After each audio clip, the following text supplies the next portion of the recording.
Like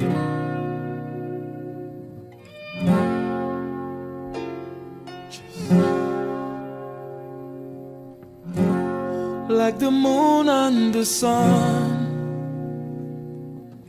So now we're going to go on for part 1, which is soft skills to make an effective regulatory professional. So we're going to invite on stage Dr. Henrietta Ukwu again to take us on this soft skill session. Please, a round of applause. She's been here before and she's here again, and now it's very important for everyone in this place. Please, let's keep clapping as she takes the stage.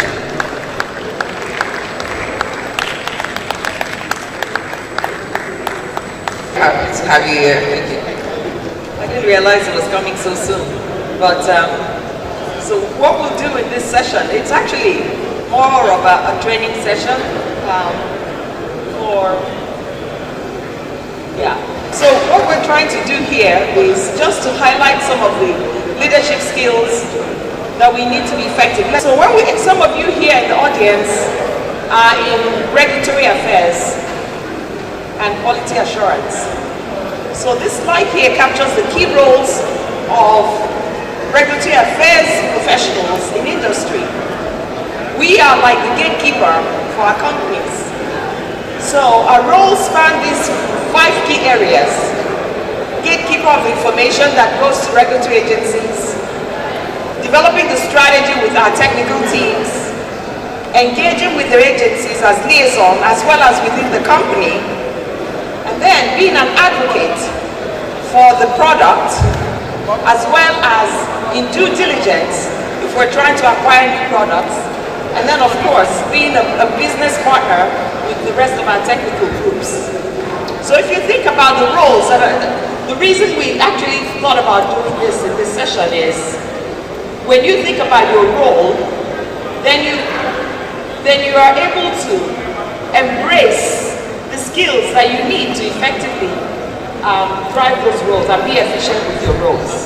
So if you go to the next slide, which is really the slide that I wanted to emphasize. So you find out that the regulatory professional wears so many different hats and therefore requires a number of important soft skills, we call them. Interpersonal relationship skills happens to be crucial for us to be effective. If you think about what we do, we cut across all of the technical areas. We're like jack of all trades. So we are engaging with all of the different groups, the clinical team, the chemistry manufacturing controls team, the pharmacovigilance team, the manufacturing team.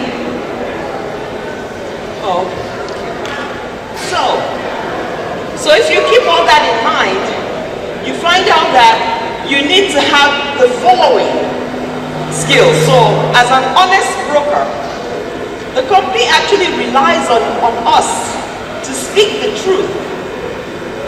Telling the truth is not easy. You know, the executive level does not like wool over their eyes. We all want to make informed decisions and decisions that we can stand behind. So almost invariably, those people in regulatory that are both the bearers of the good news and not so good news are expected to be honest brokers. You have to know how to deliver both the good and the bad, or the good and not so good news. In delivering the good news is easy, right? It's easy to come in and say we got an approval and everybody celebrates. It's not so easy to come back to the same organization and say we did not get the approval, because then everybody says why, and it's always about blaming, you know, the fingers are pointing. So how do you do that? You have to be an honest broker. You have to be able to state factually what happened and be able to identify mitigation strategies. You have to be able to say the so what. When we get information from regulatory agencies, we have to be able to interpret it to the others and deliver the news while also giving hope. So you have cautious optimism in your language. And then liaison and advocate. This is very important because as we even recruit people into the regulatory team, you want people that can actually effectively communicate. And I use that qualifier for communication, effective, because you may be communicating and it's not effective. So in this context, we emphasize knowing your audience. Okay, for instance, you know, we're here now. It's important that I know, as a liaison, what type of information and communication mechanism would work for you and I. Sometimes at the executive level, if you bring too much detail, you turn them off and they go to sleep or they shut you down. So you have to be able to weigh your audience. If you're speaking to regulatory agencies, you don't come with all of the details. You know how to streamline and focus on the facts because you have very limited time. So in being a liaison, we also try to emphasize communication skills, know your audience, set and manage expectations. And then a very important piece of that is following up and following through. Many of us here, if not all of us, may have teams, right? So they take actions from a meeting. And then you, the boss, has to keep on calling the person to say, where are we with this? Where are we with that? Have you done this? Have you done that? And you find out that that person makes you become a nuisance. When in fact, what they should do is take the action, run with it, get it done, and follow up. Some team members may actually get it done, but they don't even communicate to say it's been done. So that way you're still asking the same questions. So those are some of the soft skills that we emphasize when we talk about liaison. Now, many of our companies are global. So it's not just the US team or the Nigeria team, we have teams around the world. So in this particular case, having cultural sensitivity is so important. You know, I've been here now with a 5-hour difference from the US. So when I'm outside of the US, I realize how important it is to have time sensitivity. Because when we are going to bed is when America is finishing the day, or, you know, they wake up at 7 and it's already 12 noon here. And if you're dealing with Japan and China, that's already 13 hours ahead. So in this global role, we emphasize cultural and time sensitivity. There's some words that mean well in English, like execution, that doesn't mean well in the Japanese language. So you have to know the different languages and what it means, and the cultural sensitivity that people have, and therefore have that emotional intelligence when you're dealing with other people. So that's what we emphasize in the global role. And then of course the strategist. This is where we really drive intelligence. So you know that if, for instance, your company is making acetaminophen, right? It comes as Panadol or paracetamol or any other trade name.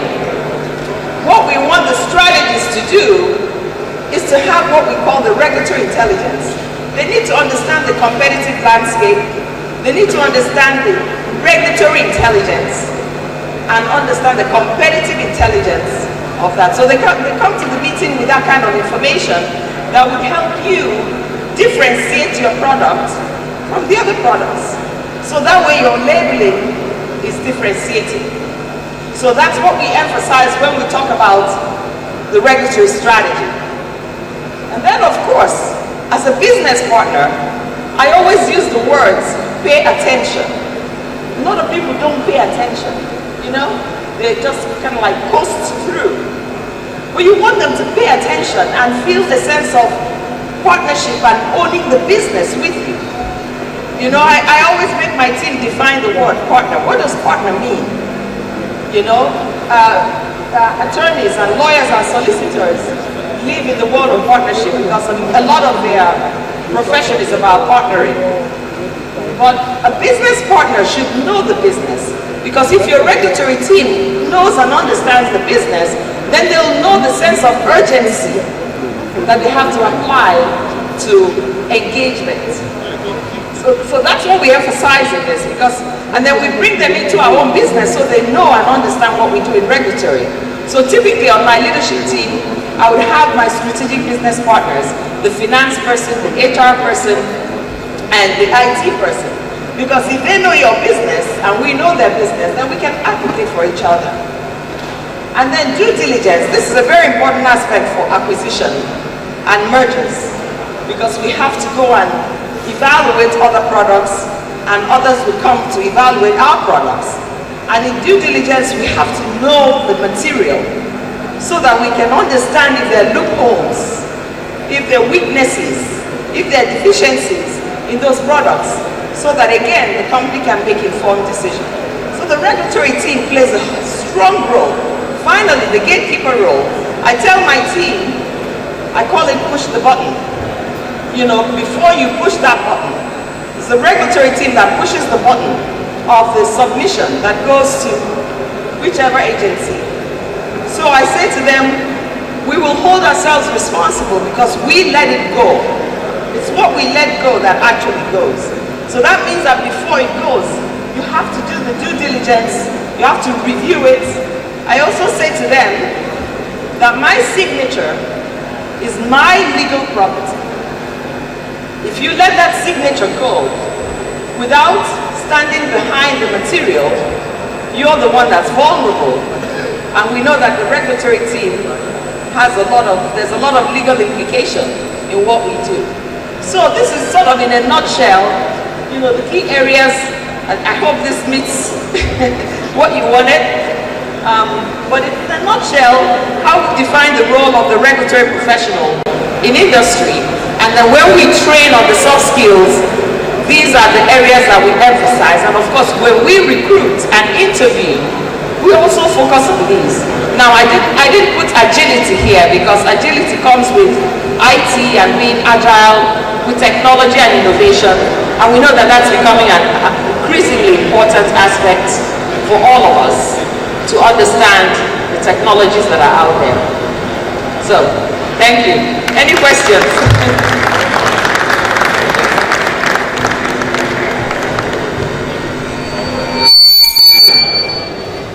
So much, Dr. Henrietta, for that. Many questions. She asked for questions. You can ask questions. Remember, this is one of the soft skill training for this conference, and the certificates are going to be issued after this soft skill training. Oh, there's a question. Thank you very much, Madam, for again making it simple, but hitting the point. There's something I know about regulatory professionals, is that they are people who, in organizations, they are not very popular. Even with CEOs, regulatory people are not very popular. The CEO is driving to get quarterly budget achieved, and the regulatory man says, no, we can't release the product. Sometimes you want to use your power, but you are restricted in some. I mean, like in the company I work for, you can't override regulation. So, what is that skill that enables the regulatory person to stand, without being afraid of losing his job or being punished or whatever, or being even blamed for the company failing to meet its quality targets and such? I don't know what that kind of skill is. It's amazing, and that's a great question, and that's what the honest broker, where is it? Honest broker. You see, the executives sometimes don't like to hear the truth. So, and even the teams, because we're always against timelines. Everybody wants to get it out fast. And there may be quality implications, there may be safety issues, there may be risks, there may be queries from other agencies that we have to consider. So the way I teach my team here, because I was taught a long time ago to always wear a smile on my face, even when I'm delivering the worst news. So I teach my team not to frown, not to lose their temper, keep it cool, and the most important thing is to help them understand the why. See, the why is what galvanizes the following. You can know the what. If nobody helps you understand the why. So why are we, because sometimes regulatory people also try to do their own power. We can't do this, but they're not telling you why they can't, you know. In the US, we have what we call the PDUFA. It's a 5-year reenactment. So it's reenacted October 1. So one of my team members was trying to tell the team that we must make our submission by September 30th. But the way he said it was like authoritative. Well, if you don't do it by September 1, it can't go. Or September 30th, it can't go. But when then they obviously brought it to my attention, I said, wait. You have to understand. If we don't do it by September 30th, it will go up by $1 million in terms of the fees that we'll pay as of October 1. And once I said that, the whole team scurried. So I think it's a why that gets lost, that has to be emphasized. And every level of the organization will appreciate why it can't be done. And the trade-off between that and being a business partner. Yes. The trade-off, because there's always a tension between being an honest broker and a business partner. Because at the end of the day, we're looking at the business and meeting the KPIs. What's the trade-off? So again, it's the appreciation, because what I say to my teams are, I always have a slide of 2 text boxes, because they come to you with challenges, risks, you know, highlighting all the negatives. I said, fine, put it in this box, because every challenge creates an opportunity, right? Every risk has a mitigation strategy. So you don't just come to me with problems and complaints. Tell me how we will solve it. Because if you do it that way, then the conversation becomes easier. It shows that you've thought about the business, and that you understand that if we took this path, we're actually risking the business.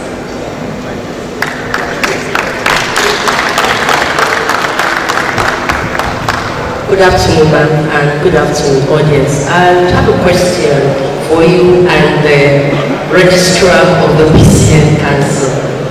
As a regulatory professional, I have acquired regulatory skills by working in regulatory and in global regulatory affairs. But now, you've talked about some beautiful skills. You have a young pharmacist who wants to become a regulatory professional in the future.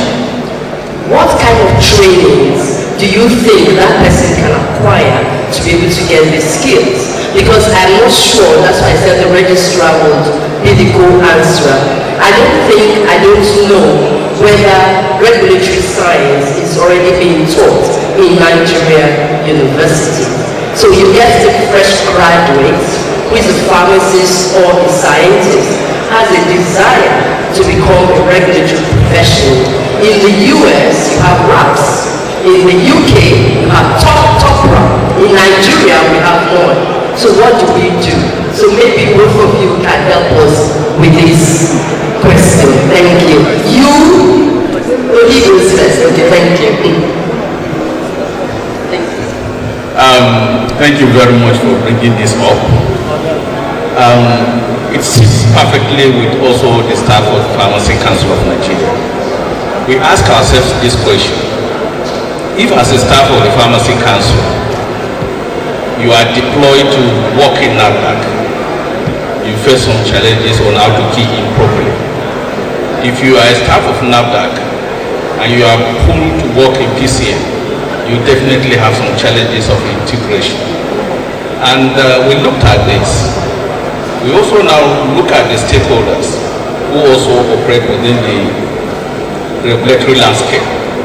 And we recognize the fact that as we take this step towards ensuring that we have practice-based components in our MCPD, we should have a place, a